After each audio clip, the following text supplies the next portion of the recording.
جب ہلاکو نے 656 ہجری میں بغداد کو تباہ کیا تھا، پتہ ہے کتنے آدمی قتل کیے تھے؟ 15 لاکھ آدمی۔ 15 لاکھ آدمی، کئی دن ان کا قتل عام ہوتا رہا۔ 20 لاکھ کی آبادی تھی، 5 لاکھ کیسے نکل گئے، بچ گئے یا اس نے خود چھوڑ دیے۔ 15 لاکھ آدمی ذبح کیے اس نے،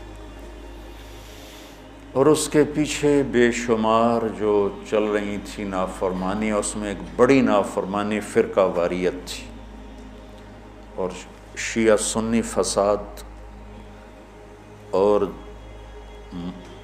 شافعی حنفی فساد، مالکی حنبلی فساد۔ اب تو چونکہ اللہ نے ایسے بلاک بنا دیے کہ جو شوافع ہیں ان کا بلاک الگ ہو گیا، احناف کا بلاک الگ ہو گیا، حنبلیوں کا الگ ہو گیا، مالکی افریقہ میں چلے گئے، حنفی وسط ایشیا میں آ گئے، شافعی مشرق بعید میں چلے گئے، حنبلی بلاد عرب میں چلے گئے، تو ان کی آپس میں کوئی وہ پھینک سینگ نہیں پھنستے ہیں۔ لیکن چونکہ شیطان نے تو محنت کرنی ہے، تو اہل السنت والجماعت ہو کر آپس میں اتنے لڑائیاں ہیں، اور مختلف جتنے بھی مکاتب فکر ہیں سب کے آگے مختلف مکاتب فکر ہیں، اور وہ آپس میں نفرتوں تک پہنچے ہوئے ہیں اور بغض تک پہنچے ہوئے ہیں۔ یہی حال بغداد کا تھا، یہی حال بغداد کا تھا۔ اللہ مجھے بڑے بول اور دعوے سے بچائے۔ بچوں، تاریخ پڑھے بغیر دین سمجھ میں نہیں آتا پوری طرح۔ آدمی عبرت نہیں لے سکتا، سبق نہیں لے سکتا، صرف فقہ میں گم ہو کر ایک عجیب قسم کی وہ مخلوق بن جاتا ہے۔ پورا قرآن سامنے ہو، پوری نبی کی سیرت سامنے ہو، تاریخ سامنے ہو، تو فیصلہ کرنا آسان ہوتا ہے۔ بغداد کو تحت کر دیا ہلاکو خان نے، کہ اس کے پیچھے بڑا سبب یہ آپس کے روزانہ مناظرے ہوتے تھے۔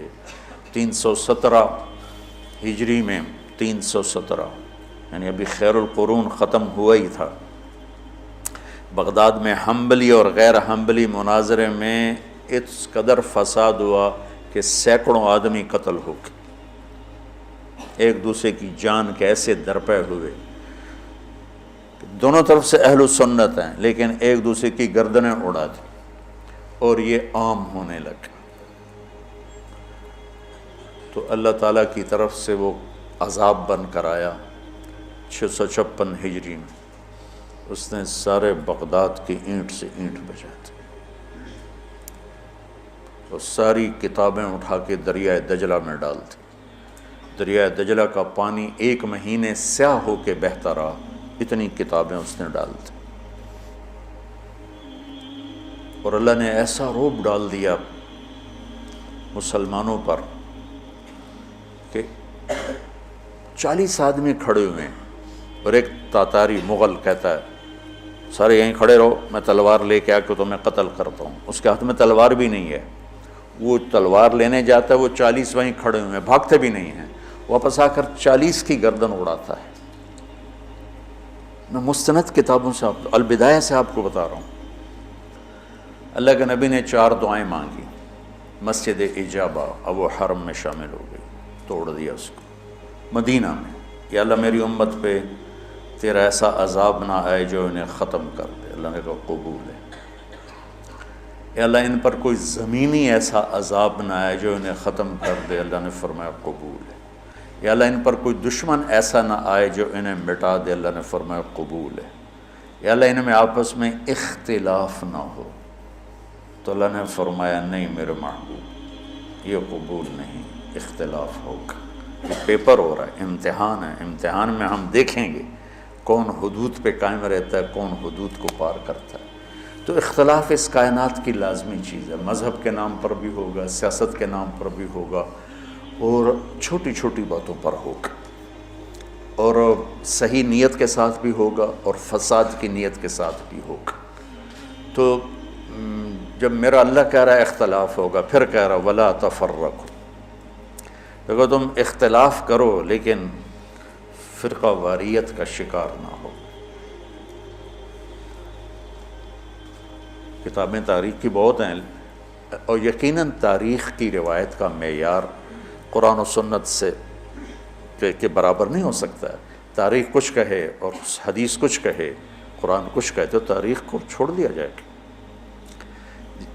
صحابہ کی آپس کی لڑائیوں کا معیار تاریخ نہیں ہے، قرآن ہے اور حدیث ہے۔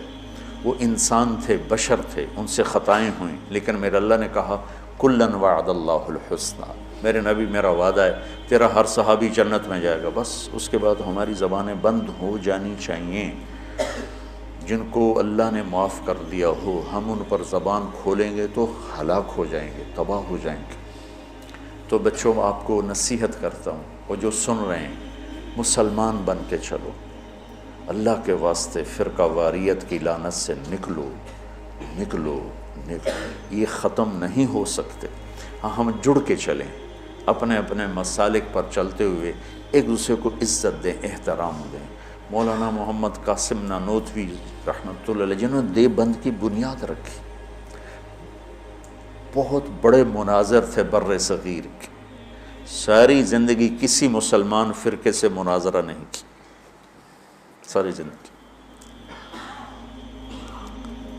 حضرت تھانوی کے مواعظ 30 جلدوں میں ہیں، پڑھو۔ کسی پر رد کیا ہو ایسا بدتمیزی کے ساتھ اور اس طرح اس کی پگڑی اچھالی ہو، جن کے نام پر دیوبندیت قائم ہے، مولانا گنگوہی رحمۃ اللہ علیہ، یہ آج جو پھدک رہے ہیں ممبروں پر، یہ تو کوئی نہ ہمارے لیے بنیاد ہیں اور نہ یہ ہمارے لیے نمونہ ہیں۔ 3 آدمی بنیادی ہستی رکھ، ایک حضرت تھانوی، ایک حضرت گنگوہی، ایک حضرت نانوتوی، یہ 3 آدمی پلر ہیں دیوبندیت کے۔ دیکھو انہوں نے کس طرح، اگر کہیں کسی کا رد بھی کیا ہے تو ایسے نہیں کیا کہ انسانیت سے گرا ہوا کلام ہو یا لہجہ ہو یا گفتگو ہو۔ اور مولانا قاسم صاحب رحمۃ اللہ علیہ نے ساری زندگی کسی مسلمان فرقے سے مناظرہ نہیں، ہندو سے کیا، سکھوں سے کیا، دہریوں سے کیا، عیسائیوں سے کیا، نیچریوں سے کیا، لیکن کسی مسلمان فرقے کے خلاف آپ نے مناظرہ نہیں کیا۔ تو میں تمہیں نصیحت کرتا ہوں، امت پہلے ٹوٹی پڑی ہے، دین کا کام کرنا ہے تو وہ کرنا جو تبلیغ والے کر رہے ہیں، کہ سب کو جوڑ رہے ہیں، سب کو محبت کا پیغام دے رہے ہیں۔ اگر منفی کام کرنا ہے تو گھر بیٹھ جانا، یا ہم سے تعلق توڑ دینا، ہماری نسبت ہمیں واپس کر دینا، پھر جو تمہاری جی میں آئے کرتے رہنا۔ میں تمہیں مثبت کردار میں دیکھنا چاہتا ہوں کہ تم امت میں جاؤ تو تمہارے ایک ڈاکٹر جاتا ہے ایک محلے میں، اور 4 سال کے بعد اس کا ہسپتال کھڑا ہوتا ہے۔ 10 مولوی ایک محلے میں جاتے ہیں اور ان کا نام و نشان تک مٹ جاتا ہے۔ ایک جعلی حکیم بیٹھ جاتا ہے اور اس کے مریضوں کا رش لگ جاتا ہے۔ جعلی پیر بیٹھ جاتا ہے تو تعویذ لینے والے کوئی لائن لگی ہوتی۔ اور ایک اچھے مدرسے کا پڑھا ہوا بچہ اپنے ماحول میں جاتا ہے اور وہ کوئی اثر ہی نہیں چھوڑتا۔